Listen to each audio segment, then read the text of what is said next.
Estamos ao vivo já? Então vamos começar o episódio, né? Salve, salve família, sejam muito bem-vindos a mais um episódio do Tatakai Podcast. Esse episódio aqui eu vou falar pra você, eu não tava sabendo que ia acontecer, é um extra Tatakai, episódio fora da agenda. Qual é o episódio de hoje, Tainan? 20. Agora já estamos no 20º episódio do Tatakai Podcast. Hoje a gente tem um convidado muito especial. Ele que é cidadão lá de Sorriso, é candidato a deputado estadual, o Vanderlei Paulo. E ele veio bater um papo junto com a gente, veio diretamente de Sorriso pra cá, tá conversando com toda a gente. E você que tá acompanhando por aí, já pode compartilhar essa live, deixar suas perguntas que tem pra fazer pro nosso deputado aí no chat. E na medida do possível ele vai estar respondendo daqui a pouco, tá? A Gasparzinho já trouxe uma água pra nós aí, que eu tô com uma sede danada. Muito quente hoje, né? Rapaz, hoje tá fazendo um calor grande, ó. Uma água pro senhor. Obrigado. Vanderlei, muito obrigado por ter aceitado o convite aí, de estar participando junto com a gente nesse bate-papo. A gente fica muito feliz aí de estar recebendo a sua presença, toda a sua equipe aqui também presente junto com a gente. E boa tarde. Boa tarde, Eric. Boa tarde a todos os nossos, né, telespectadores, as pessoas que estão aí na rede social. É um prazer estar aqui, cumprimentar toda a minha equipe que se faz presente. E sem dúvida alguma é um prazer falar com vocês, trocar algumas ideias, né, que venham de encontro ao desenvolvimento econômico, social, até mesmo ambiental aqui de Peixoto de Azevedo. Vanderlei, assim, começando falando um pouco sobre você. Você tem uma história com Sorriso, porém a gente estava conversando bastante em off aqui, uma conversa legal. E você também tem história com Peixoto de Azevedo, né? Exatamente, né? Eu moro em Sorriso há mais de 34 anos, fui vereador lá por 5 mandatos, sou vereador, vice-prefeito, prefeito em exercício, liderei uma frente parlamentar de vereadores Mato Grosso Pará com mais de 300 vereadores e 30 câmaras municipais. Sou casado com uma peixotense, né? Ah, esposa isso, peixotense. É peixotense. Pai de 4 filhos, muitos familiares meus, inclusive, residem aqui. Sou muito amigo de Zé da Mula, Gilmar, amigo também do saudoso Itamar Dias, que fomos vereadores, digamos assim, contemporâneos na época, ao mesmo tempo, e nós debatimos muito o desenvolvimento dessa região, em especial aqui, na época, a pavimentação da BR-163, que na época ainda não tinha esse pavimento, e o grande clamor de toda a população do norte de Mato Grosso, do oeste do Pará, era realmente a 163. Mas estou muito feliz em função de tantos amigos que tem aqui, até porque Sorriso e Peixoto de Azevedo têm uma relação muito forte. Sim, sim, verdade. Quando na década de 90 quebrou o garimpo na era Collor, muitos peixotenses foram em busca de oportunidades de trabalho, porque em função das dificuldades que estavam vivendo aqui, procuraram muitos municípios. E um dos municípios mais almejados foi justamente Sorriso. E na época eu era líder do governo na Câmara, juntamente com o Zé Domingos, prefeito, e nós recebemos de braços abertos nossos irmãos peixotenses, oriundos do garimpo, e lá fizemos o bairro São Mateus, fortalecemos São Domingos, Boa Esperança, porque os terrenos eram caros e nós precisávamos acolher essas famílias. E nós acolhemos essas famílias e é por isso que hoje a grande região leste de Sorriso, uma região que cresce muito, que tem realmente a grande força dos irmãos peixotenses, também maranhenses, nordestinos, tem essa ligação forte com Peixoto de Azevedo. Então a gente está muito feliz por esse relacionamento, por essa amizade dos dois municípios que se entrelaçam. Hoje temos muitos produtores rurais de Sorriso investindo aqui em Peixoto, em toda a região, fortalecendo e ampliando o agronegócio, gerando emprego e renda. Então, na realidade, foi uma troca de experiências, onde viemos com investidores de Sorriso em contrapartida.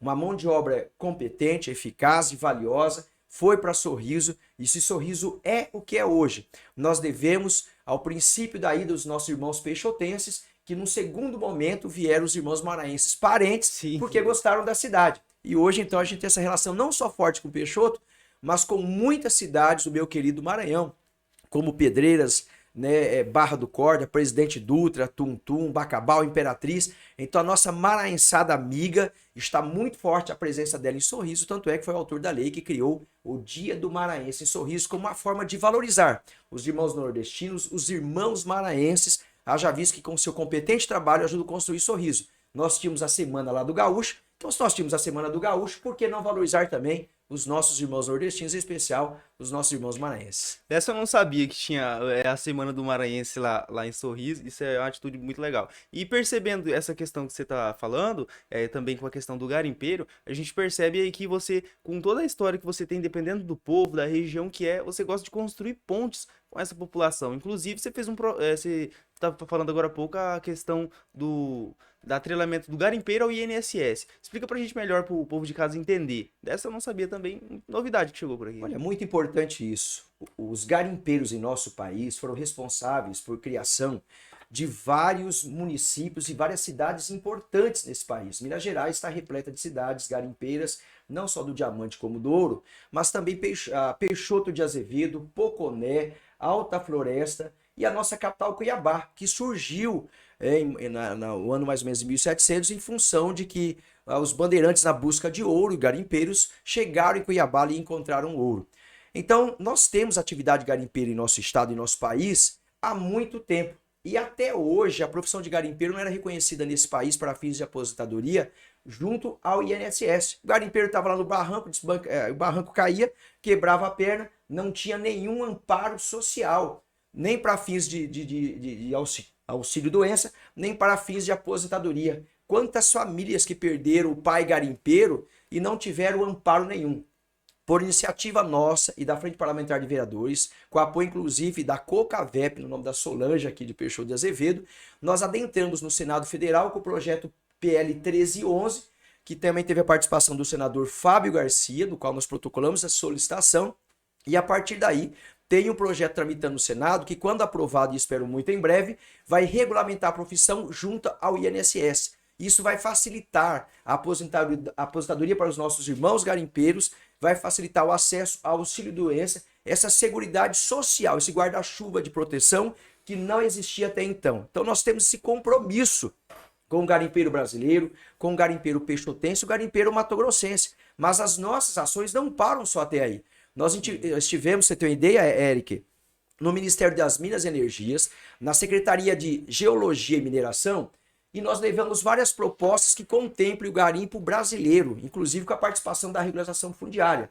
Hoje, para regularizar bem a atividade garimpeira, você precisa fazer uma força-tarefa de ministérios, que pega o Ministério do Meio Ambiente, o Ministério lá que cuida da reforma agrária lá no INCRA, da regularização fundiária, a questão da mineração, novas leis precisam ser modernizadas, para que o garimpeiro não seja tratado como bandido. As pessoas que geraram tantas riquezas, fizeram surgir tantas cidades, que cuidam das suas famílias, hoje, a exemplo dos produtores rurais até um certo tempo atrás, e do madeireiro, na realidade eram vistos como bandidos, quando procuravam, na realidade, explorar as nossas riquezas, e desta forma, dar sustentabilidade a vários municípios, a exemplo de Peixoto de Azevedo, do qual 70% da sua economia vem oriunda do ouro, da atividade garimpeira.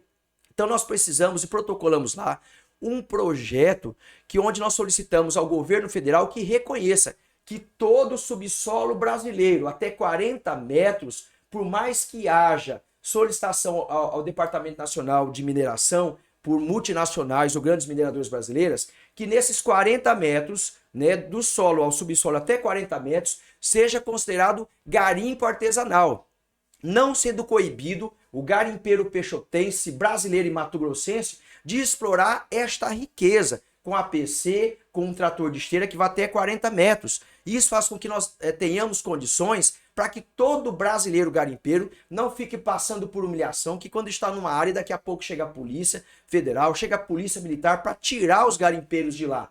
Nós precisamos respeitar a mão de obra brasileira, os pais de família brasileiros que são garimpeiros. Então, se nós aprovarmos, digamos assim, esta lei lá no Congresso Nacional, todo garimpeiro poderá explorar 40 metros, independente ou não de já ter solicitação de subsolo, até por multinacionais como a Nexa.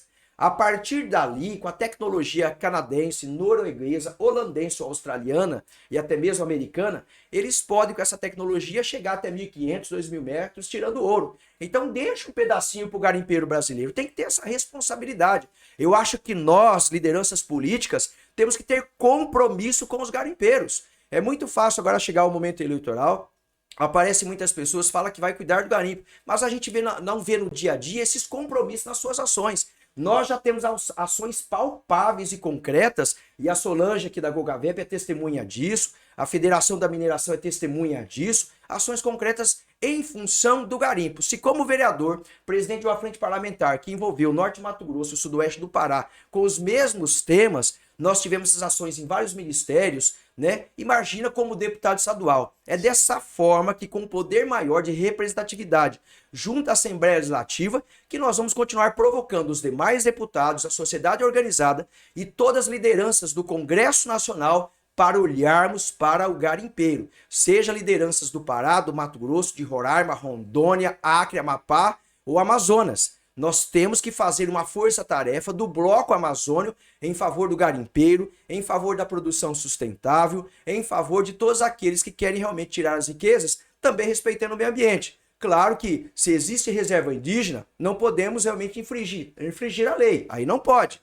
Você tem que respeitar as reservas indígenas, as florestas nacionais, e eu até entendo, como quis o presidente Michel Temer, alterar a lei para que nas florestas nacionais as nossas riquezas pudessem ser exploradas. Depois você vai lá, tampa o buraco, planta a árvore e a própria natureza se regenera. Então chega de proibir os brasileiros de ter acesso às nossas riquezas para que outras empresas multinacionais venham e explorem aquilo que é nosso sem realmente atender o brasileiro ou até mesmo só usar como mão de obra. Eu entendo que é chegada a vez do garimpo e do garimpeiro. E defendo também que muitos institutos, como o CNPq, que faz realmente grandes parcerias pelo desenvolvimento da ciência, da tecnologia, que muitos institutos como a Unicamp, Universidade de Campinas e algumas universidades federais possam criar instrumentos para ajudar o garimpeiro na busca do azogue, né? Enfim, do chumbo, porque esse polui o meio ambiente e existem condições hoje de mesmo em atividades, seja em solo ou seja dentro d'água, de você ter equipamentos que não permita que esses elementos químicos pesados caiam dentro da natureza, da água, na barranca de rio, até mesmo do solo. Sim. Então o que acontece? Nós queremos provocar o governo federal para que ache uma solução. Existe solução, existe até mesmo mecanismos bem caseiros, onde o garimpeiro reaproveita ali o azogue, se eu não me engano, esse que te usa, né, para extrair ali o ouro. Me corrija se eu estiver enganado, é isso mesmo, né? Sim. Vocês que são aqui do garimpo. Então nós precisamos ter equipamentos modernos feitos até mesmo por universidades. Então quando se tem vontade política de resolver problemas, existem caminhos. Agora o governo federal às vezes fecha os olhos. Nós temos um garimpo que tem que ser clandestino, porque está à margem da lei, porque não existem leis que favoreçam o garimpeiro brasileiro. E o nosso ouro vai parar no mercado negro para os mercados europeus, chineses e americanos, sem deixar lastro de impostos para contribuir com a vida dos municípios, dos estados, beneficiando assim a qualidade de vida da população. Mas por quê? Porque o garimpeiro, como era o madeireiro e o produtor algum tempo atrás, é colocado à margem da lei tratado como bandido. Então chega de tampar os olhos. Nós precisamos olhar realmente com responsabilidade para os nossos garimpeiros, para os nossos madeireiros, para realmente as pessoas que produzem na Amazônia Legal com responsabilidade. Eu conheci o seu Cutia lá de Trairão, veio com seu avô. O avô já morreu, o pai morreu, ele está com cabelo branco, mais de 50 anos, e até hoje não tem título da terra. Isso é realmente um desrespeito ao povo brasileiro. E essas questões que nós pontuamos, que nós defendemos, que nós lutamos pela Frente Parlamentar de Vereadores. E como deputado, podem ter certeza que esse compromisso está mantido. Nós vamos perseguir essas ações positivas todos os dias do nosso mandato. Até porque minha família, por parte da minha esposa, foi garimpeira, garimpou muito tempo aqui no Peixoto, no Juruena. A gente sabe a saga do sofrimento das famílias, dos trabalhadores que tantos perderam a vida com malária, com febre amarela, enfim, tantas doenças amazônicas que ceifaram a vida aqui de famílias inteiras. Então o povo brasileiro tem que ser muito respeitado. Temos que usar nossa bandeira, mas usar verdadeiramente, usar defendendo o brasileiro em todas as ações, em especial o garimpeiro. Deputado, a gente conversando aqui, o senhor tocou em assunto assim bastante importante, só para o povo de casa entender melhor, porque a gente conversa aqui diretamente com o povo está participando desse bate-papo também. Inclusive nos comentários já deixem as suas perguntas. Para ser um pouco redundante, aqui na nossa região geralmente tem um problema, por exemplo, de grandes mineradoras que detêm parte do subsolo ali, e o pequeno garimpeiro tem que realmente ficar se humilhando para conseguir minerar uma pequena parcela ali, pouca profundidade do solo, às vezes tem a humilhação de polícia chegar. Por isso que aqui tem criado esse termo que garimpeiro não é bandido, né? E o senhor, quando diz, geralmente a gente costuma ouvir de pessoas que estão na vida pública, estão de candidatos, eles falam, não, a gente vai trazer mais emprego, mais isso, aquilo outro, mas não é específico. O senhor, diferentemente, é bem específico e fala do que vai tratar. O garimpeiro às vezes fica triste, se lamenta, porque às vezes não consegue algum direito ali junto ao INSS, coisa que o senhor já falou que vai correr atrás e dá para fazer, né? Essa parte também do subsolo, uma profundidade X ali, o pequeno garimpeiro vai ter direito, não vai ser considerado algo que é de outra mineradora. E isso é bastante importante, porque traz essa maior segurança para o garimpeiro e a nossa população aqui, o que gera a nossa economia, mesmo que movimenta a nossa economia, é a mineração. E em questão da mineração, o senhor tem algum outro ponto que o senhor queira destacar para o garimpeiro ficar mais confortável em saber de que tem alguém que defenda o garimpeiro? Porque até então a gente ouve muito falar de que o garimpeiro é um bandido, ele tá ali desmatando, fazendo tudo de errado. Porém, dá para fazer sim tudo na base da legalidade e também legalmente com o meio ambiente também protegendo, né? Com toda certeza, o meio ambiente sustentável ele é plausível. A atividade garimpeira, ela pega um filão de ouro, ela não destrói quilômetros e quilômetros de floresta. Ela pega um filão, um certo espaço e sai explorando. Então, ou seja, não é os devastadores, como dizem, né? Sim. Como querem pregar, e às vezes usam realmente alguns maus exemplos de pessoas que estão em barrancas de rios, realmente explorando, né, contaminando ali, até por ser uma estrutura arcaica, para pegar os poluentes que você precisa para realmente separar o óleo dos demais minerais e até mesmo rochas. Então nós vamos continuar trabalhando nesse sentido e dizendo o seguinte: eu não sou um deputado assim acabado e enlatado. Eu sou um ser humano como vocês, sou plausível de ouvir as reclamações, de ouvir as orientações. Eu só digo com toda certeza que tudo aquilo que os nossos garimpeiros pontuarem, nós vamos trabalhar, não só a nível de estado de Mato Grosso, mas também no Congresso Nacional, como já estamos trabalhando com a nossa bancada federal e dos estados amazônicos, para que a gente possa realmente suprir as demandas dos nossos garimpeiros. E eu entendo que também estar destruindo equipamentos, vou criar uma lei na Assembleia Legislativa para que o governo de Mato Grosso não destrua com as nossas polícias, com as nossas forças de segurança, nenhum equipamento. Isso é patrimônio do garimpeiro, certo? Então, no máximo que se recolha, mas não que se destrua. Em último caso, se estiver numa floresta nacional que é proibido, ou numa reserva indígena, não se destrua. Quantos municípios que, como Peixoto, podem receber um APC para atender às suas demandas? Quantos municípios que podem receber o esteira, que podem receber aí uma carreta para auxiliar nos serviços de levantamento de estradas? Então, quando eu vejo aquelas PCs novinhas sendo destruídas, caminhões, esteiras, aquilo me dói o coração. É destruir o patrimônio do brasileiro, que poderia, de repente, de certa forma, até com a maneira de punição, digamos assim, de punição, ser colocado à disposição dos munícipes, de vários municípios dessa região, a serviço do bem-estar de toda uma comunidade. E no mínimo... De forma inteligente. Né? E no mínimo, de uma forma inteligente, exatamente. E no mínimo, então, posteriormente com uma ação judicial, o garimpeiro reaver esses equipamentos. Enquanto ocorre o processo, deixa esses equipamentos a serviço das comunidades, Peixoto, Guarantã, Terra Nova, Matupá, Alta Floresta, mas não destrua. Isso é um desrespeito com o patrimônio das pessoas. É um desrespeito com o patrimônio brasileiro. Se esse equipamento chegou lá, ele pode ser retirado. Então a gente precisa realmente, nessa situação, então as máquinas podem ser custodiadas, ou seja, ela fica sob custódia apenas, Sim, mas não destruída. E depois devolvida ao garimpeiro quando ele se explicar, quando houver assim a necessidade. Agora que nós precisamos tratar espaços realmente definidos, até 40 metros, para que em todo território brasileiro o garimpo possa ser artesanal. O que acontece hoje?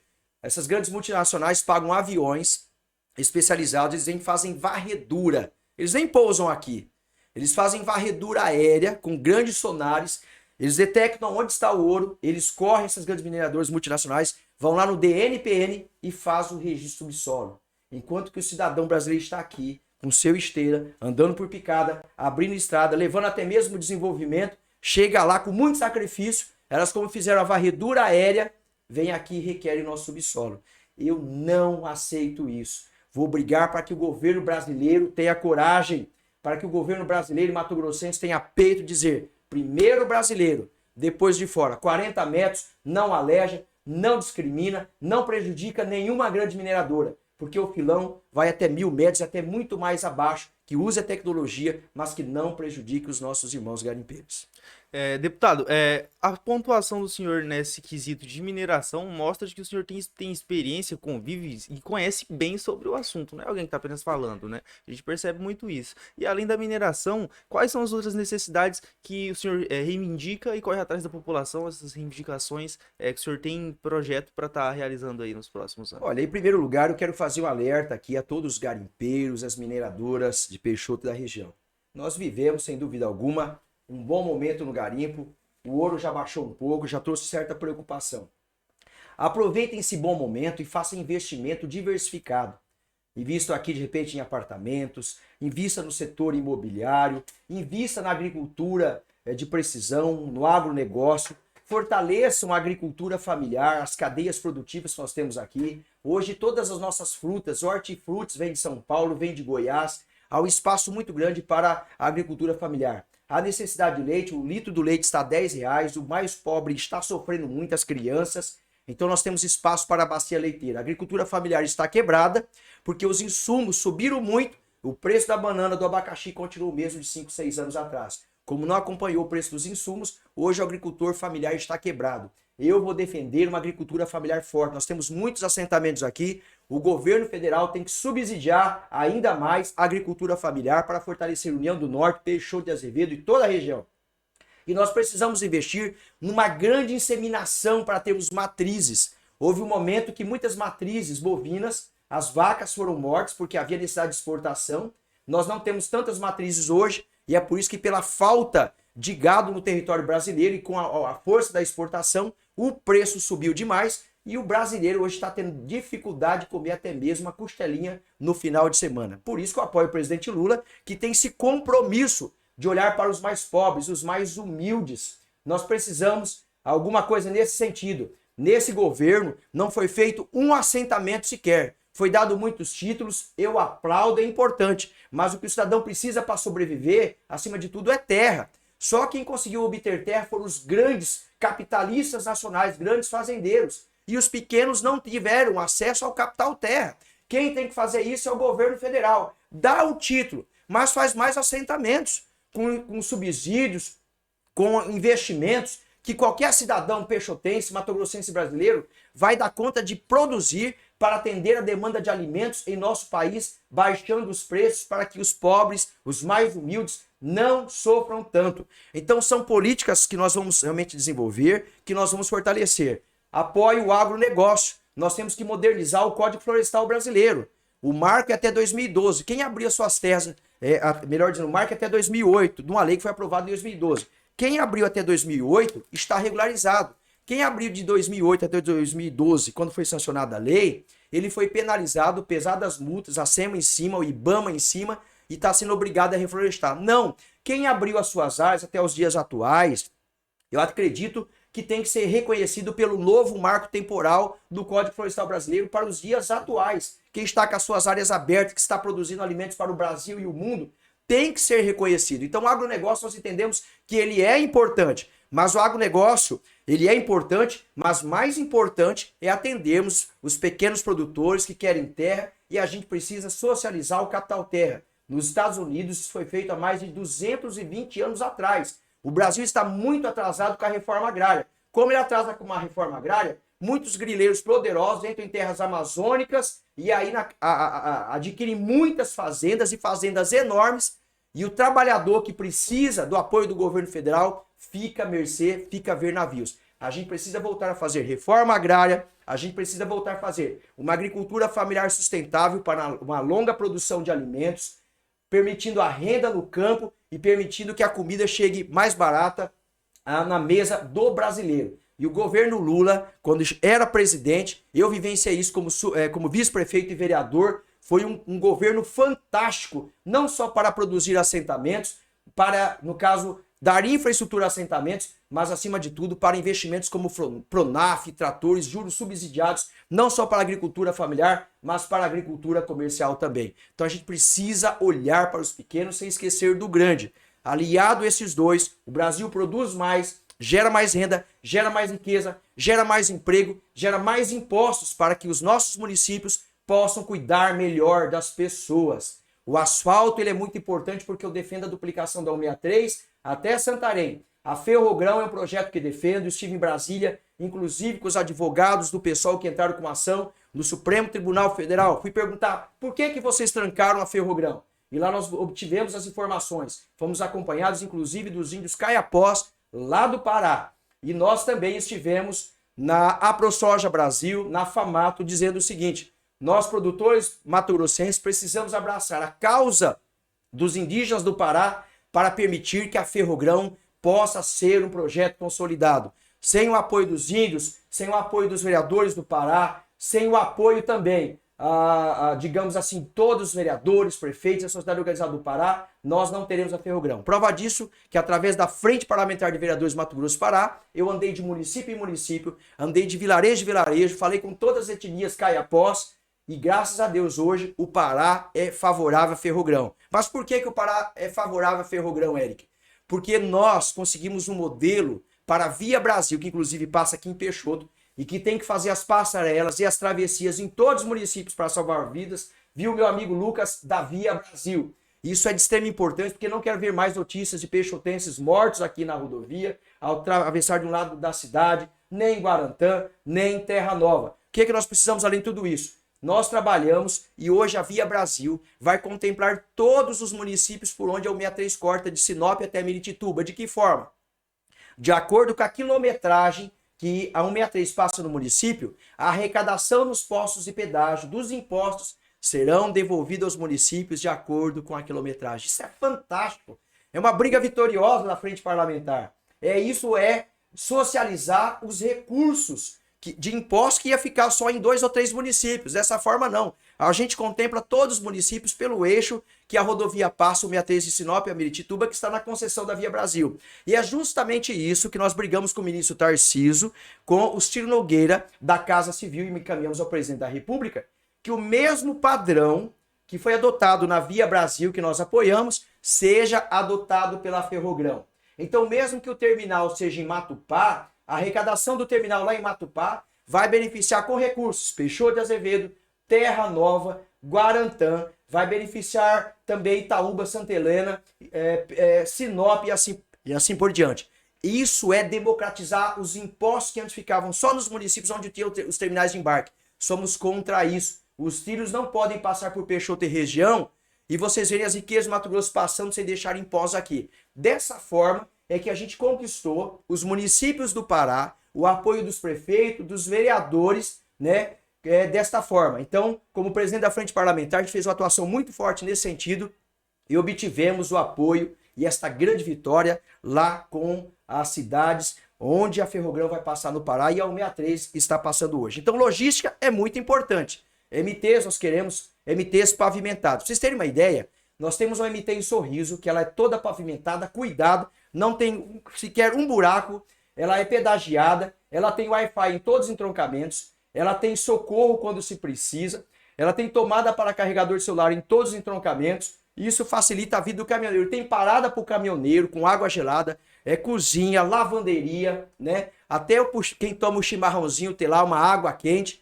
É esse modelo de proteção aos nossos caminhoneiros, de segurança e de apoio, que nós queremos em todas as MTs do nosso estado e também nas BRs que cortam aqui o nosso estado de Mato Grosso. Agora nós estamos falando de questões importantes.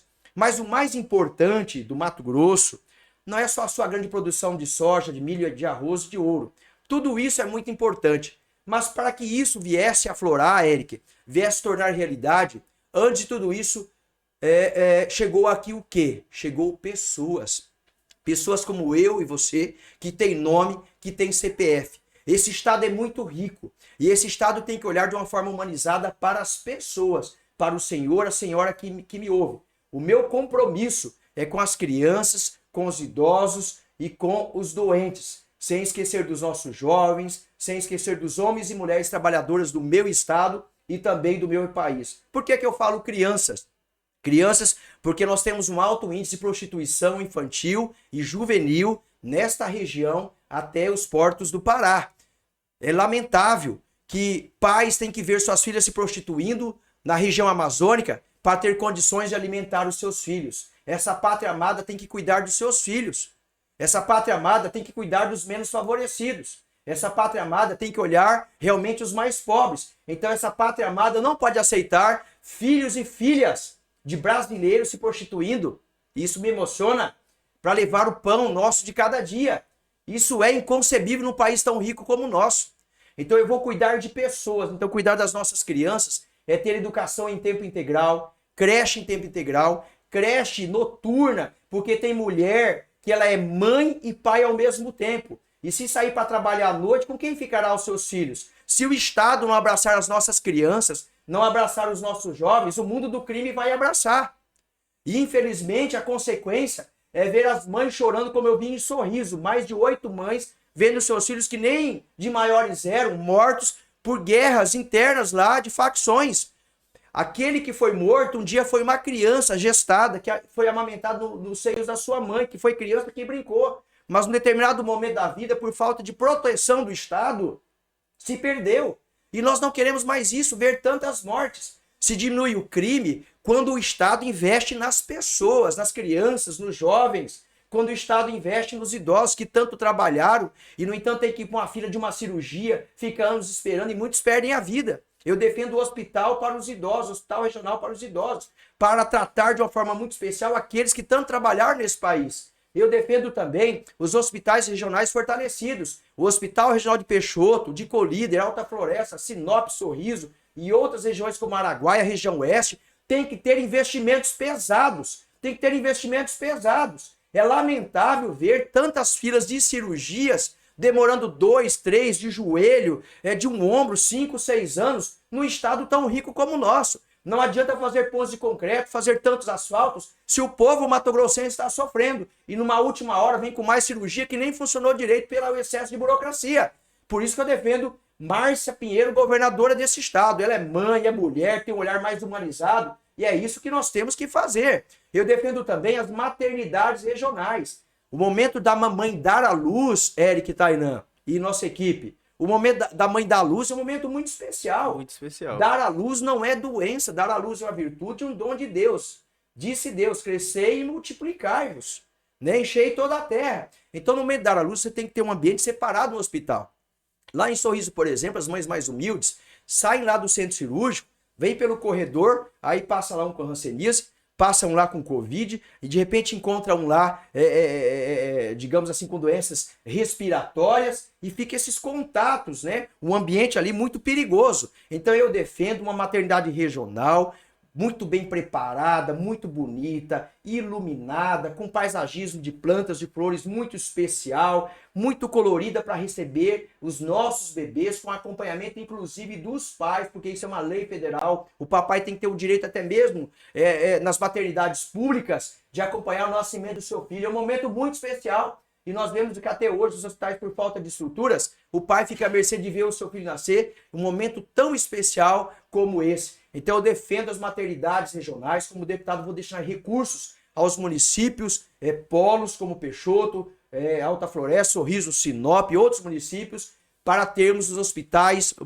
além dos hospitais regionais, as maternidades para atender você, mamãe, nesse momento especial. Defendo também a microempresa, a pequena empresa. Precisamos ter crédito, como na época do presidente Lula, crédito de fácil acesso, para valorizar realmente aí o pequeno empreendedor, o nosso comerciante, o nosso industrial. Dessa forma, eu entendo, nós vamos gerar mais empregos, vamos gerar mais renda e nós vamos dar uma segurança para as nossas famílias, porque quando se perde o emprego, se dá até separação, dá discussão, dá briga, e quando a família tem emprego, tem renda, ela se sente segura. Então, emprego é importantíssimo. E eu quero, como deputado, fazer um grande programa, um grande projeto de desenvolvimento industrial, econômico, social e ambiental do estado de Mato Grosso. Nós vamos ver quais são as potencialidades de Peixoto para a agricultura familiar. Tem o exemplo de Terra Nova da Cooper9, é uma cooperativa exemplo que deve ser seguido. Gera muita renda, beneficia muito, digamos lá, a agricultura familiar, inclusive de Peixoto, até Novo Progresso, a Cooper9 está indo. Nós precisamos estimular mais cooperativas como a Cooper9. Nós precisamos estimular mais cooperativas como a Cocavep, que é importante para os nossos irmãos garimpeiros. Nós precisamos estimular as cooperativas de trabalho, que prestam serviços, digamos, aos entes públicos e também privados. É uma forma da cooperativa de trabalho de você proteger aquela pessoa que tem lá seus 50, 60 anos, que o mercado de trabalho exclui. As cooperativas de trabalho abraçam essas pessoas, trazem para o emprego e para a renda e, sem dúvida alguma, o cidadão nessa idade é valorizado. Então a gente vai trabalhar em todas essas questões, cuidar realmente aqui do paisagismo de Peixoto, seja com a pavimentação asfáltica, seja com recursos para termos aqui um parque ecológico lá, com um lago bonito, sendo um ponto de encontro de lazer para todas as nossas famílias, lá, de repente tendo lá amostras de rochas que deram origem aos nossos garimpos, é bacana. A Cocavep tem lá várias amostras que a gente precisa tornar também públicas, né, com rochas, para valorizar aqui a cultura e a riqueza da região. E explorar também aqui a questão do turismo indígena. Eu saí no jornal londrino de Londres, o The Guardian, quando eu estava propondo aos índios caiapós, até em função da Ferrogrão, que o Brasil precisa estimular o turismo indígena. Se o europeu e o americano fala tanto dos índios, defende tanto os índios, eles que venham gastar os euros e os dólares aqui no Brasil. Eu não quero que ninguém fique na Europa falando, coitadinho do índio, o Brasil tá lá, de repente, afetando o índio. O índio não quer mais ficar com um fundão e com flecha mais a dedo do mato, não. O índio quer celular iPhone de qualidade, ele quer um tênis da Nike, ele quer andar de Hilux, ele quer ter roupa boa. Não vamos recriminar os índios para voltar ao passado. O índio pensa modernamente. O índio não quer mais viver como via no passado. O índio quer comer bem, o índio quer se vestir bem, e eu até fiz um desafio lá para o jornal londrino The Guardian, que os índios brasileiros, respeitando a vontade daquelas tribos que querem ficar isoladas, em detrimento daquelas que querem ser mais modernas, o índio brasileiro que quer ser mais moderno tem que ter apoio do Brasil, tem que ter apoio dos nossos governos. Chega de ONGs internacionais de dar pitaco naquilo que eles nem conhecem.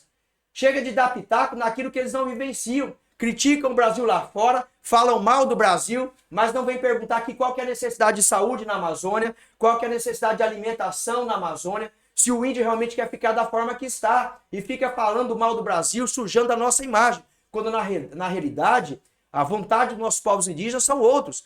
Nós temos índios lá em Campo Novo do Parecis plantando soja. É isso que nós queremos, que os índios deixem de sofrer, que os índios deixem de estar se embebedando, se enforcando por falta de atividade que gera emprego e renda para ele. A gente precisa aproveitar todas as potencialidades, seja a extração do ouro com responsabilidade ambiental dentro das áreas indígenas, seja nas florestas nacionais, desenvolver o turismo indígena e da região amazônica. Dessa forma, teremos euros e dólares entrando aqui, aquecendo a economia de toda a nossa região amazônica, no qual Peixoto, Guarantã, Terra Nova e muitos municípios como Matupá fazem parte, entre outros. Nós temos que olhar moderno. Chega de olharmos tão pequeno para o nosso país, para a nossa região. Nós temos espaço para crescer e muito, pode ter certeza disso. Vanderlei, você é um deputado que defende a nossa bandeira, do que realmente interessa para o munícipe de Peixoto, da nossa região norte do estado. A questão da agricultura familiar, o garimpo com responsabilidade ambiental, como você disse, e são bastante projetos interessantes. Ele tem um compromisso 3 horas da tarde, a gente tá gostando do bate-papo porque ele tá sendo bem detalhado do que o senhor propõe. E assim, pro cidadão de bem, pra população que tá assistindo a gente agora, como que ela pode que se sentiu representada por você, como é que ela vai poder estar te dando esse feedback nas urnas? Você pode estar olhando e falando com a nossa Eu quero falar aí com todos os nossos eleitores, com os nossos amigos peixotenses e de toda a nossa região. O meu compromisso é com o desenvolvimento, é com o progresso, é com o respeito, mas o meu compromisso maior é com as pessoas, é com você que está aí do outro lado me acompanhando pelas redes sociais. Sem vocês, nada disso existiria aqui nesta região. Então vocês E os nossos antepassados, que muitos já descansam, foram homens e mulheres valorosos, juntamente com o Nono Beck, que doaram até mesmo a sua vida pelo nosso desenvolvimento. E hoje, todo cidadão aqui de Peixoto e região merece respeito, merece uma vida digna, uma vida melhor. E o meu compromisso é com a vida. O meu compromisso é com as pessoas. É com você, mamãe, é com você, criança, é com você, jovem, é com você, trabalhador e trabalhadora, com você, industrial, garimpeiro, minerador, né? Com você também, que é idoso, que tanto já trabalhou por esse país, por esses municípios e também por esse estado. Se nós não pensarmos nas pessoas como ponto mais importante, nós não teremos sucesso na nossa jornada política. Por isso que o meu compromisso maior é com vocês. E quando eu falo nesses compromissos, tem tudo a ver com o guarda-chuva que eu falei aqui. O desenvolvimento social, econômico, ambiental, sustentável, né? Isso passa pela duplicação da BR-63, passa por passarelas, passa pela Ferrogrão, que vai trazer muito desenvolvimento para a nossa região, a agroindustrialização, o desenvolvimento de muito mineral que nós temos aí para cima, viu, gente? Esta Ferrogrão vai ter que mudar o nome, vai ter que virar ferro, digamos assim, ferro, né? Ferro manganês, porque o que tem de minério aí para cima, minha gente, vocês não imaginam. E minério não se leva em cima de caminhões. Minério se leva em cima de trens, de trilhos. Então nós teremos um grande desenvolvimento pela mineração, não só do ouro, mas outros elementos aí da mineração, que são jazidas riquíssimas aí no norte de Mato Grosso e sudoeste do Pará. E também digo que, aliado ao fortalecimento da agricultura familiar, comercial, comércio e indústria, nós vamos garantir emprego e renda para todos, valorizando também o turismo ecológico, o turismo indígena. Tudo isso vai trazer dividendos para toda a população. Vai trazer impostos para os municípios, que com esses impostos poderão aplicar os recursos públicos para garantir uma vida com qualidade para todas as pessoas. Por isso, como deputado estadual, vou propor muitas ações de parcerias com os municípios, para o fortalecimento dos hospitais regionais, para os consórcios regionais, para as maternidades regionais, para o Hospital dos Idosos, o hospital referência para cuidar só dos nossos idosos. Isso é importante, cuidar de quem já tanto trabalhou. Nós vamos valorizar os servidores públicos com o RGA, que não só repare a inflação, mas que também dê um ganho real. Porque muitos servidores públicos nossos hoje estão com salários defasados e o Mato Grosso é uma bolha de prosperidade. E a inflação que se mede no Brasil não é a mesma inflação do Mato Grosso, principalmente na região do agro. Então, ou seja, a inflação real aqui em Peixoto é muito mais alta que a inflação brasileira.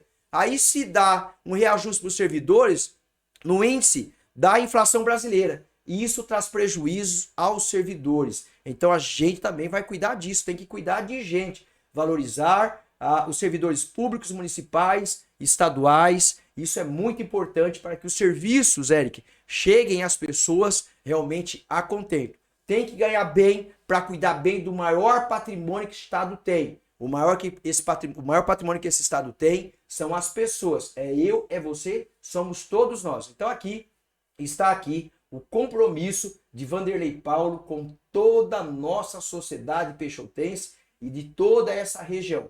Contem conosco para um grande trabalho na Assembleia. Não prometo fazer milagres. Não prometo fazer que vou pegar essa montanha e levar para lá. Mas um compromisso eu posso fazer olhando nos olhos de cada cidadão e cidadã mato-grossense que me acompanha agora. Um compromisso de trabalho. Um compromisso realmente em função de um bem-estar para todos nós mato-grossenses.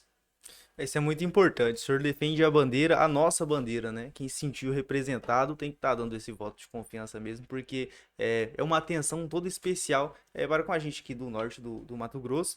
E assim, tem mais algum ponto que o senhor queira destacar, que acabou ficando aí? É porque é muita coisa, né? Imagina se for pra gente falar de tudo que tem vontade de fazer, que tem pro futuro aí. Muito tempo. Eu quero destacar isso. Eu preciso pedir voto ao presidente Lula 13. Por mais que sofre grandes críticas, mas o Lula foi o presidente que cuidou das pessoas.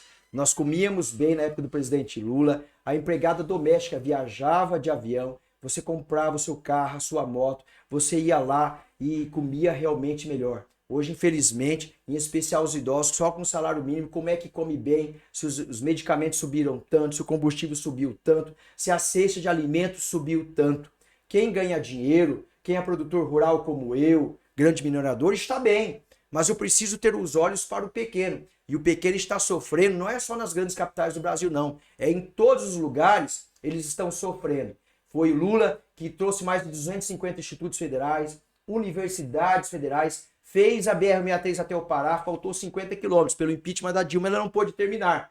Mas fez mais de 800 quilômetros, que era a nossa grande guerra.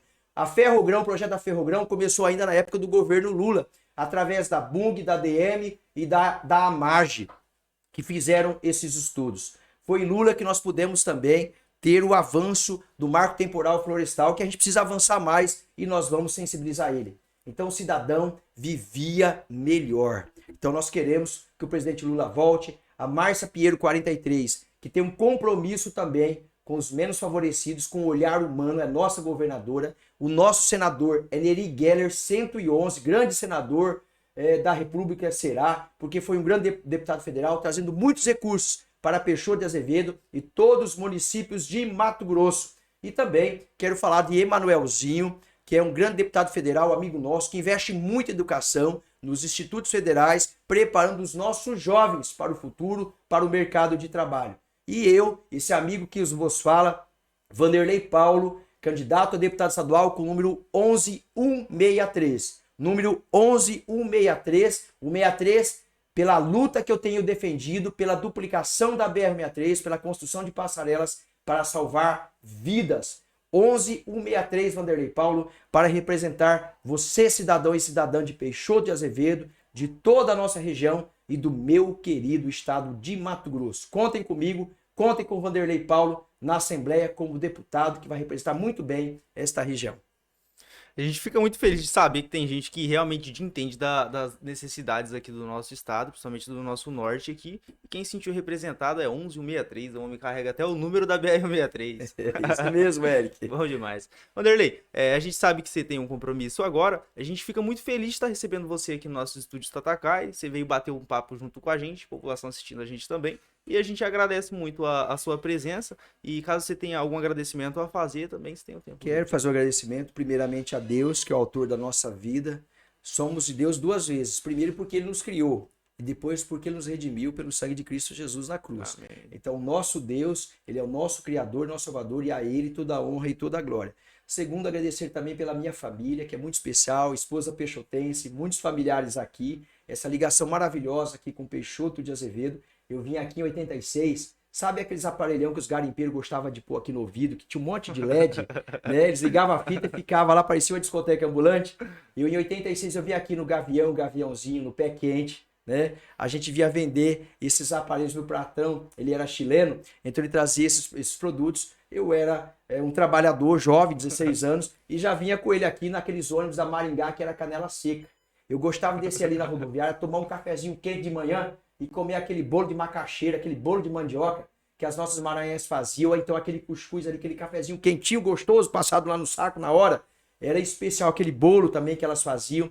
Então me lembro muito bem quando eu descia ali na rodoviária e a gente subia naquelas D20 com os aparelhos para ir nos garimpos, lá nos baixões, para vender os produtos, o garimpeiro lá nos baixão trabalhando dentro do barranco, e a gente conhece muito bem esta realidade.